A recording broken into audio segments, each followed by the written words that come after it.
Hi, welcome back to You Can't Draw, a series by me made for my friends on Discord who want to learn how to draw. Now, disclaimer, I am not an art education major, I'm a graphic design major, so I only barely know what I'm talking about. Today I'm going to show you how to draw circles. Now, the way I tend to draw larger circles is with the wrist flick method. You can change the diameter that you're going, or radius, just by how far you're holding the pencil away from you. And as it sounds, you just kind of flick your wrist and that'll create a even arch, and you rotate the paper to get a circle. Now, if you don't want that, you can't rotate your paper for whatever reason, you can also just draw a whole bunch of circles over and over each other. This is what I tend to do for smaller circles, such as when I'm drawing character design heads. If I was to do this, if I was trying to draw a proper ball, I would probably go with the wrist flick over these circles just because that's harder to erase.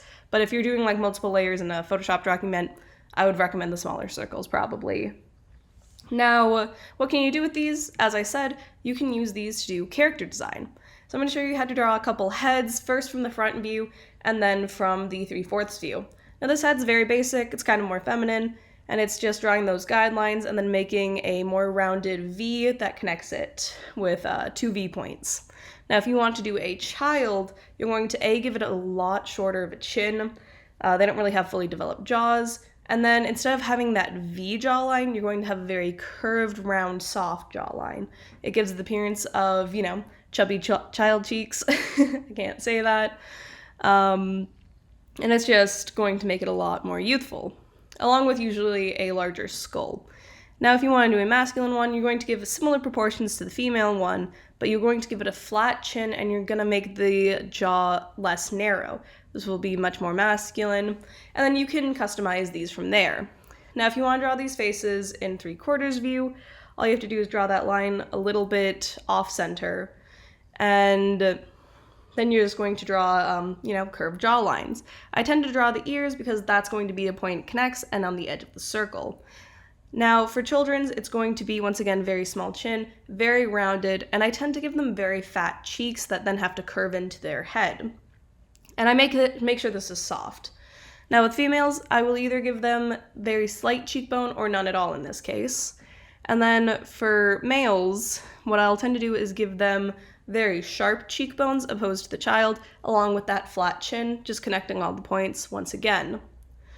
And so you can customize those from there.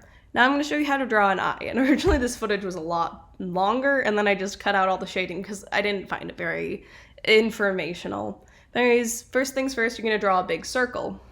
And then you're going to draw a crescent going through a little bit above the circle, and you're going to connect that up with, once again, another crescent. Now, I'm going to show you how to draw a realistic eye, but you can do very cartoony eyes just with this for placement's sake.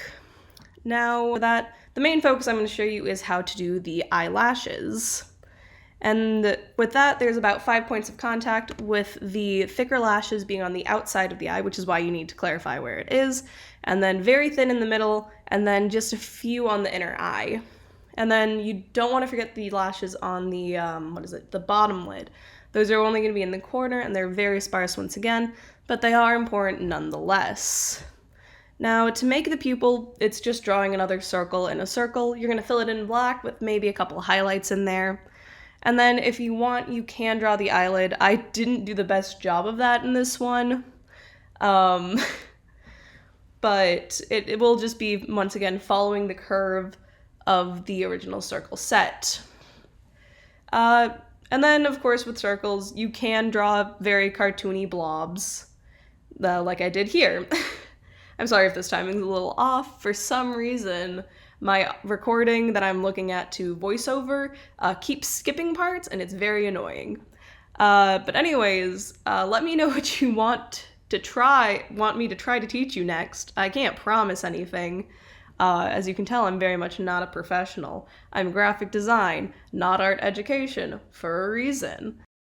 Anyways, I love you. See you guys later. Bye!